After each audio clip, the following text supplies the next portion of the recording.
मैं पुलिस अधीक्षक बागपत बोल रहा हूँ। बागपत की सम्मानित नागरिक गणों को मेरा नमस्कार। जैसा कि हम सभी जानते हैं कि आज़ादी का अमृत महोत्सव चल रहा है।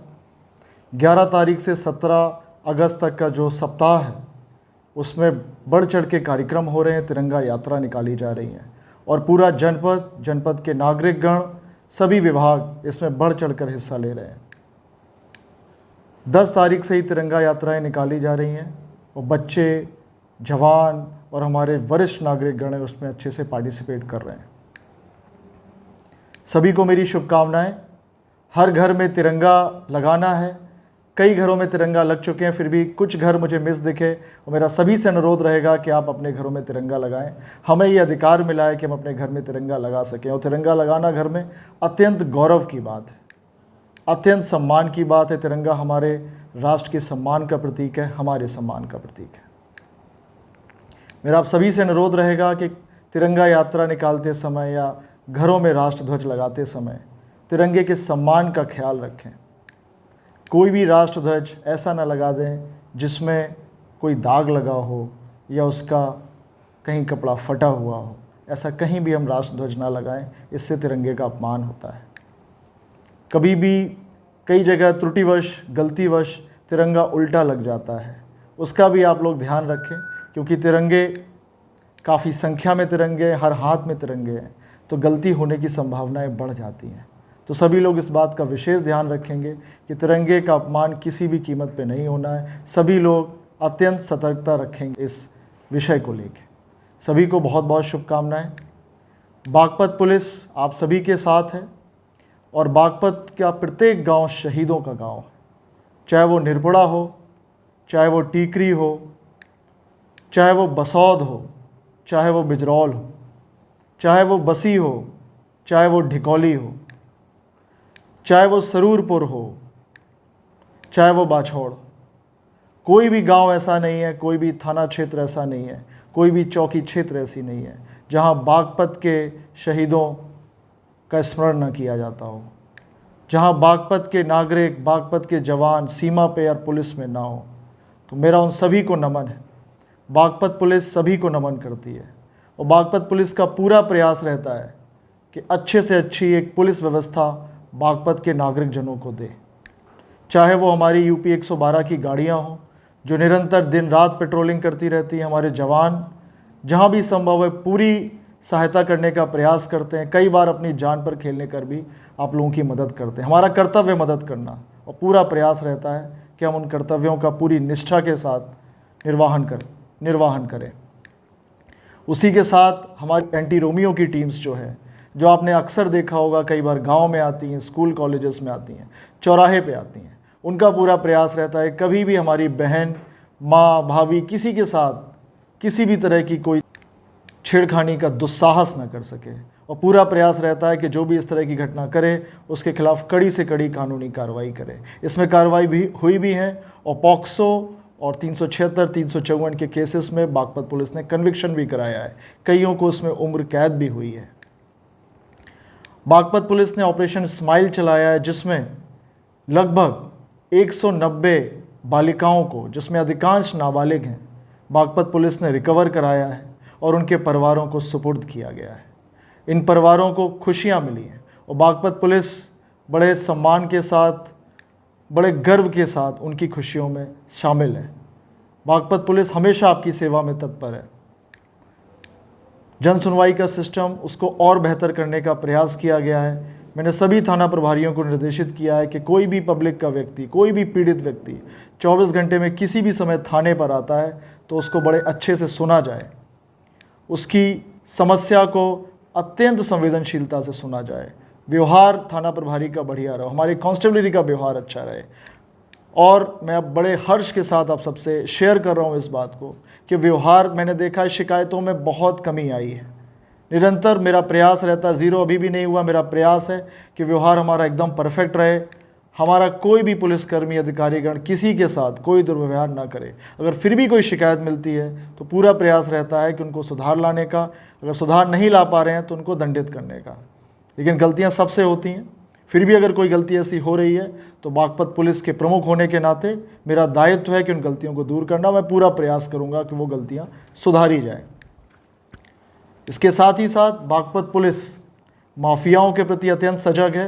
लगभग 50 माफिया बागपत पुलिस ने चिन्हित किए हैं। आप सभी ने पेपर में, अखबारों में, न्यूज़ चैनल्स में देखा होगा कि लगभग 30 से लेकर 35 कुख्यात जो हिस्ट्री शीटर गैंगस्टर थे, 30 से 35 कुख्यात हिस्ट्री शीटर्स और गैंगस्टर थे, पिछले 1 साल में उनकी संपत्ति को कुर्क किया गया, उनकी संपत्ति को जब्त किया गया है। और ये संपत्ति करोड़ों में है। चाहे वो खेकड़ा थाना क्षेत्र के माफिया हों, चाहे वो दोघट के माफिया हों, चाहे वो किरठल के माफिया हों, चाहे वो छपरौली थाना क्षेत्र के माफिया हों, चाहे वो बड़ौद के हों, किसी भी थाना क्षेत्र के माफिया हों, किसी भी गांव के माफिया हैं, पूरा प्रयास किया गया है कि उनकी संपत्ति को चिन्हित करना और उनकी संपत्ति को जब्त करना, कठोर से कठोर धाराओं में मुकदमा पंजीकृत करना और उनको कन्विक्शन कराना।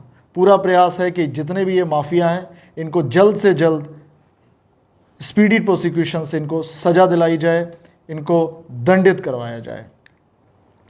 कोविड महामारी आप सभी को पता है, मार्च 2020 से इसका बहुत बुरा असर पड़ा हम सभी पे। हम सभी ने बहुत बारीकी से देखा है। ऐसा कोई परिवार नहीं है जिसका कोई सगा संबंधी इसके चपेट में ना आया हो। मैंने भी अपने परिवार के कुछ लोगों को खोया है और मैंने सभी जितने भी मेरे दोस्त हैं, मैं जानता हूँ किसी न किसी का कोई ना कोई संबंधी की डेथ हुई है। उस सब ने, हम सब ने जो भाईचारे का परिचय दिया है, जो एक दूसरे की सहायता की है, जिसमें हर विभाग, पुलिस विभाग फ्रंट पे था क्योंकि हम लोग फ्रंट वॉरियर्स थे। इसमें हमारे हेल्थ डिपार्टमेंट्स के लोग, हमारे सफाई कर्मचारियों के लोग, इन्होंने अपनी जान हथेली पे रख के पूरा प्रयास किया है कि इसको कंटेन करने का। इस कारण हमने इनसे सफलता पाई है। माननीय प्रधानमंत्री जी, माननीय मुख्यमंत्री जी के जो निर्देश रहे हैं, शासन के जो निर्देश रहे हैं, उनका पूरी तरह से पालन किया गया है और जिस कारण उसमें पब्लिक का बहुत ज़्यादा सहयोग रहा है। पुलिस बहुत कुछ नहीं कर सकती, प्रशासन बहुत कुछ नहीं कर सकता। जो पब्लिक ने सहयोग किया है, पब्लिक ने एक दूसरे की सहायता की है, वो सभी ने हमने देखा, बिल्कुल अपनी आँखों से देखा है, हमने सुना है, हमने पढ़ा है। वो अनुकरणीय है। उसके लिए आप सभी को मेरा सल्यूट है। बागपत पुलिस, कोविड टाइम हमने अपने जवानों को खोया है, हमने अपने कर्मचारियों को खोया है, कईयों की डेथ्स हुई है कोविड के खिलाफ जो हमारा अभियान था। अभी कुछ केसेस बढ़े हैं तो सभी से अनुरोध मेरा रहेगा कि आप सतर्कता बनाकर रखें, मास्क और सोशल डिस्टेंसिंग की गाइडलाइंस का अनुपालन ज़रूर करें।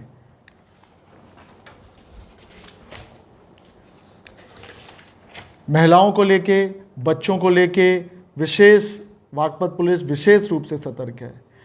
स्कूल कॉलेजेस में पिंक पिटका लगाने का अभियान चल रहा है, कुछ स्कूल कॉलेजेस में लग गया है, जिसमें बालिकाएं कोई भी शिकायत कर सकती हैं। उनको अपना नाम बताने की आवश्यकता नहीं है, उनको अपना पता बताने की आवश्यकता नहीं है। वो केवल एक शिकायत करें और उस शिकायत पे कार्रवाई होगी। बस मेरा इतना अनुरोध रहेगा कि उसमें सारी बातें सही लिखें, कहीं कोई व्यक्तिगत रंजिश निकालने के लिए कोई प्रार्थना पत्र उसमें ना डालें, जो एक्चुअल हुआ है वो रखें। अभी सभी बागपत वासियों ने बहुत बड़े बड़े त्यौहार यहाँ पे संपन्न हुए हैं, चाहे वो रमज़ान का पवित्र महीना हो, चाहे वो ईद हो, चाहे वो कांवड़ यात्रा हो, चाहे वो फागुन महाशिवरात्रि हो, चाहे वो श्रावण शिवरात्रि हो, चाहे वो पूरा महादेव का मेला हो, चाहे वो मुहर्रम के जुलूस हो। हमने बहुत करीब से देखा कि सारे समुदाय के लोग, सभी लोग ने इसका स्वागत किया है। चाहे वो फूस वाली मस्जिद हो जहाँ पे काजी साहब ने सभी कांवड़ियों का स्वागत किया, चाहे पूरा महादेव हो कि जहाँ पे सभी समुदाय, मैंने देख रहा था जो निर्जन रास्ता पड़ता है बरनावा आश्रम से लेके गलहता तक, उस निर्जन रास्ते में 4-5 किलोमीटर का एक रास्ता है जहाँ पे दूर दूर तक कोई बिल्डिंग नहीं है, कोई गांव नहीं है, वहाँ पर भी कांवड़ शिविर लगे थे। तो जिन्होंने वो कांवड़ शिविर लगाए हैं वो विशेष धन्यवाद के पात्र। पुलिस हर कदम हर समय आपके साथ है। मैं चाहूँगा कि कोई भी यहाँ बागपत के किसी गांव में कोई हिस्ट्री शीटर पैदा ना हो, कोई कानून का उल्लंघन ना करे, किसी भी तरह किसी भी निर्दोष का उत्पीड़न ना हो, कोई फर्जी मुकदमा ना लिखा जाए और कोई निर्दोष जेल ना जाए।